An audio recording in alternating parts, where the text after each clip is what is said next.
Hi friends, मैं हूं आपके साथ नम्रता। जब जब कपूर खानदान का जिक्र होता है तब तब ऐतिहासिक धरोहर आरके स्टूडियो की भी चर्चा होती है, होनी लाजमी है। इस स्टूडियो ने न सिर्फ एक से बढ़कर एक हिट फिल्में दी हैं, बल्कि कई बैरियर्स तोड़े हैं। इतना ही नहीं, आरके स्टूडियो में मनाई जाने वाली होली का तोड़ न आज तक कोई कर पाया है और न ही शायद कोई कर पाएगा। भले ही अब आरके स्टूडियो किसी और की अमानत हो चुका हो, लेकिन इससे जुड़े किस्से ताउम्र इतिहास के पन्नों में दर्ज रहेंगे। इसी बीच आज हम आरके स्टूडियो के लोगों की चर्चा करेंगे। आपने कभी आरके स्टूडियो के लोगों को ध्यान से देखा है? आपका जवाब शायद ना ही होगा।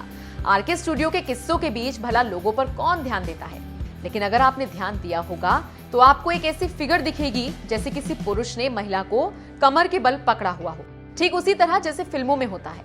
आज हम आपको इस लोगों के पीछे की दिलचस्प कहानी बताएंगे। दरअसल उन दिनों राज कपूर और नरगिस के अफेयर के खूब चर्चे थे।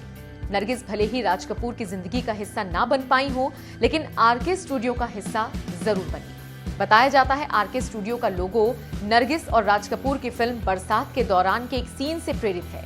इसका जिक्र ऋषि कपूर ने अपनी बायोग्राफी में भी किया है। ऋषि ने लिखा था, मेरे पिता राज कपूर 28 साल के थे और पहले ही हिंदी सिनेमा के शोमैन का खिताब पा चुके थे। उस वक्त वो प्यार में थे, दुर्भाग्य से मेरी मां के अलावा किसी और से। उनकी गर्लफ्रेंड उनकी कुछ हिट्स आग, बरसात और आवारा में उनकी हीरोइन भी थी। ऋषि लिखते हैं, नरगिस को इन हाउस हीरोइन कहते थे और आरके स्टूडियो के लोगों में भी वो शामिल है। आपकी जानकारी के लिए बताते चलें, आरके स्टूडियो की स्थापना भारत की आजादी के ठीक एक साल बाद यानी कि 1948 में हुई थी।